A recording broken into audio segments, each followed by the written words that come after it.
se construya la historia. Me parece que este análisis de lo político en un sentido estricto es uno de los puntos fuertes del libro, es uno de los puntos que permite sumergirse en la época fuera de cualquier esquematismo, a los que muchas veces somos tan proclives. Me parece que en ese sentido el rescate de lo político, valga decirlo, en momentos en los que en general se habla de la revalorización de lo político para el acontecer nacional, refiriéndonos al estricto presente, pero este texto nos permite hacerlo también en relación a un periodo como el del 73, 72-73. Bien, no quiero extenderme. Si acaso hubiera luego alguna posibilidad de intercambiar, me gustaría agregar un par de cosas más. Lo que quisiera es realmente agradecerle a Jorge y por supuesto, a Josami y por supuesto a Pelín, a Editorial Coligüe, la iniciativa de la reedición,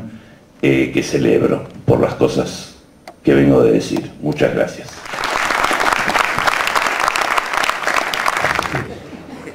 Bueno, buenas noches a todas y todos. Bueno, la verdad que para explicar por qué se reedita un buen libro no hace falta ninguna justificación, pero en este caso me gustaría señalar algunas razones adicionales, además,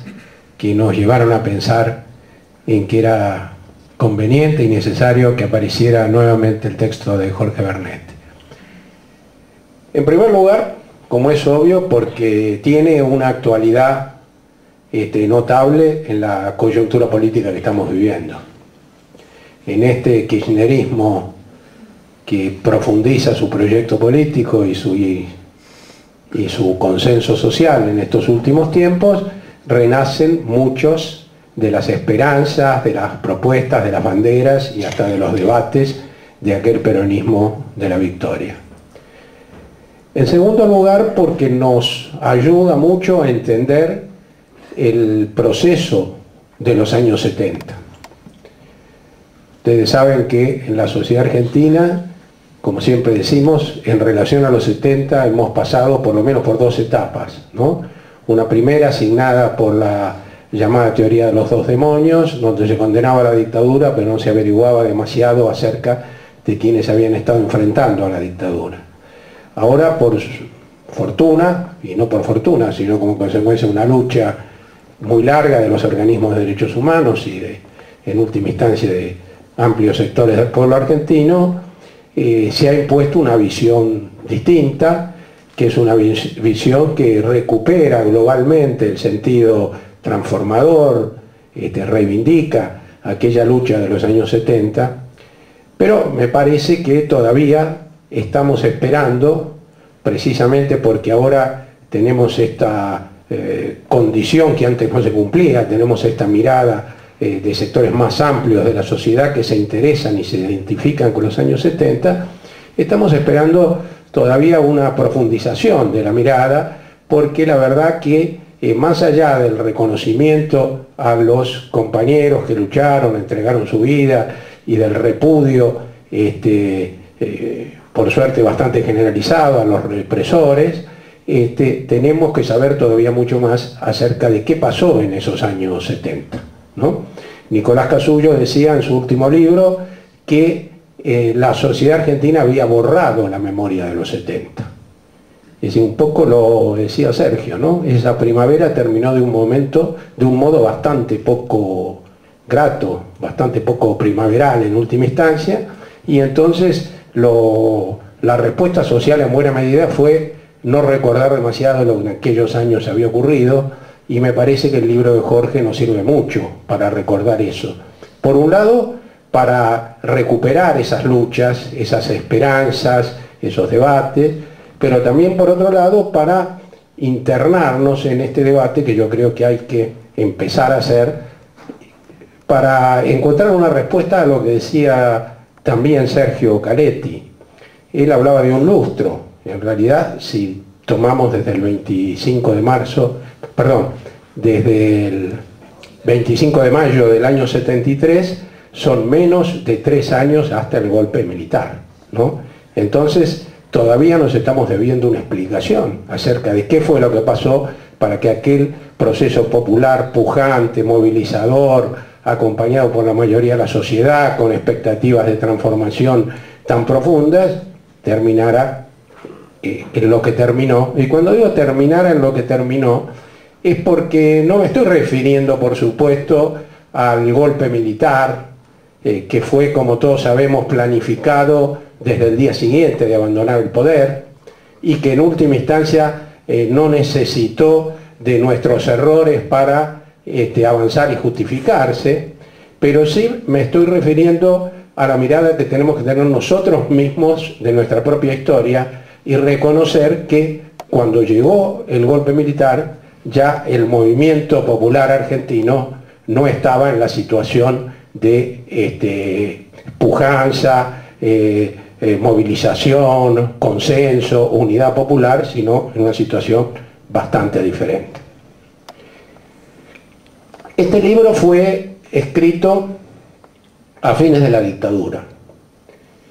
en un momento que, por lo que cuenta Bernetti en el epílogo, pero además por lo que uno sabe, quienes estaban en México, como estaba él, tenían la expectativa de volver a la Argentina y tenían ya,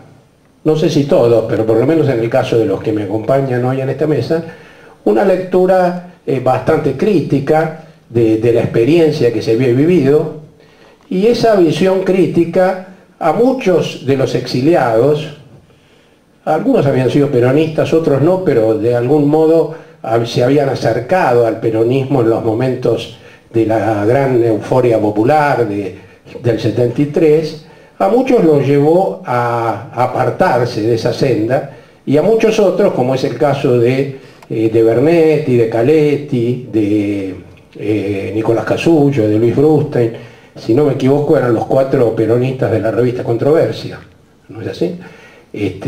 Los llevó a una postura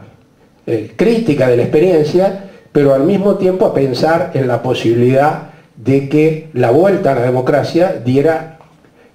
abriera nuevos espacios, nuevas posibilidades para llevar adelante esa propuesta de un peronismo transformado. Bueno, ya sabemos que eso no ocurrió. Es decir, el peronismo no solo perdió las elecciones, sino que hizo honor al título de peronismo de la derrota, que después se le puso. Sabemos que después la renovación, que despertó tantas expectativas, terminó casi diluyéndose en el menemismo, lo cual nos exime de muchas explicaciones. Y, de alguna manera, aquellas esperanzas de fines del año 82, cuando entiendo que este libro empezó a escribirse, se diluyeron, y pienso que muchos creímos que el peronismo estaba de algún modo agotado, no como experiencia política, como fuerza política, eso era obvio que no, pero sí como posibilidad, como fuerza que pudiera transformar la sociedad argentina. Bueno, yo integré una fuerza política, a la cual después le fue mucho peor que al peronismo, pero este no es el tema de hoy, que creyó en su momento que el peronismo estaba agotado, y que entonces quienes estuvimos en esa fuerza nos sorprendimos mucho, muy gratamente, pero es honesto decir que nos sorprendimos, cuando Néstor Kirchner, desde adentro del Partido Justicialista, no de ningún otro lado, apareció con una propuesta que es la que todavía hoy nos sigue convocando. Bueno, pero me parece interesante un poco este recorrido, sobre todo el de Bernetti, que él lo cuenta en el epílogo del libro, porque en el momento que este libro se escribe, junto con esa expectativa esperanzada, hay por un lado, como decía, una visión crítica de la situación del movimiento peronista y también de la experiencia de las organizaciones revolucionarias que enfrentaron a la dictadura. Hay un diálogo muy interesante porque se daba en la sociedad mexicana o en la cultura mexicana o en la universidad mexicana con el marxismo, pero también era un lugar donde llegaban algunos de los ecos que acá por supuesto durante la dictadura no se manifestaban, de lo que podríamos llamar los primeros síntomas del debate sobre la crisis del marxismo. Y en esa recepción intelectual, como ahora se dice, aparecieron las propuestas de Ernesto Laclau, que tienen su influencia en este libro, y es interesante que Bernetti haya titulado el último capítulo Populismo científico, pero el título es más largo, del populismo utópico al populismo científico, exactamente, ¿no? Me parece muy interesante esto del populismo científico, no porque uno hoy fuera a reivindicar exactamente esa denominación, sino porque en última instancia, ¿qué quería decir el populismo científico? Bueno, primero ratificar que no se puede hacer política transformadora, revolucionaria, como quisiéramos llamarla en la Argentina, sino es partiendo de la experiencia del movimiento popular. Y por eso la primera de las dos palabras. Y la segunda, lo de científico, porque, claro, ¿no? Todo tenía que ser un poco más científico en esa época, porque el peso del marxismo era muy fuerte en los debates, en lo que se escribía. Pero en última instancia, tal vez con otras concepciones o miradas un poco distintas, seguimos pensando que ese proceso popular tiene que llevarse adelante desde una perspectiva del análisis lo más estricto, lo más ajustado, lo más racional y lo más profundo de la realidad. Bueno, no nos vino después el populismo científico, como decíamos, pero vino esto que tenemos hoy, que no me voy a atrever a ponerlo bajo ese calificativo, pero que, insisto, retoma muchas de las cosas que se pensaron y se quisieron hacer en los años 70, más allá de ciertas identificaciones casi obvias, ¿no? Como la de la Cámpora y la Juventud Sindical, por ejemplo. Yo decía que el libro nos da algunas puntas para profundizar la discusión del 73, y uno de los aspectos que me parece más interesante es que Bernetti no cae en ese fatalismo que ha presidido muchos de los análisis sobre esta época. Muchos no, porque antes dije que no eran tantos, pero digamos algunos de los que se han hecho han caído en esta idea, un poco como que, bueno, las cosas no podían haber ocurrido de otro modo, porque los militares se habían retirado simplemente, cosa que es cierta, y no abandonaban la lucha, porque, digamos, la inserción social que tenían los sectores de la JP y los otros sectores más combativos no era tan profunda como se creía, porque la conducción del movimiento sindical no estaba a la altura de lo que se hubiera necesitado para acompañar un proyecto de transformación. Bueno, todo eso puede ser más o menos cierto, pero a mí me parece interesante que en este libro se exploran, se piensa en lo que ocurrió, tratando de encontrar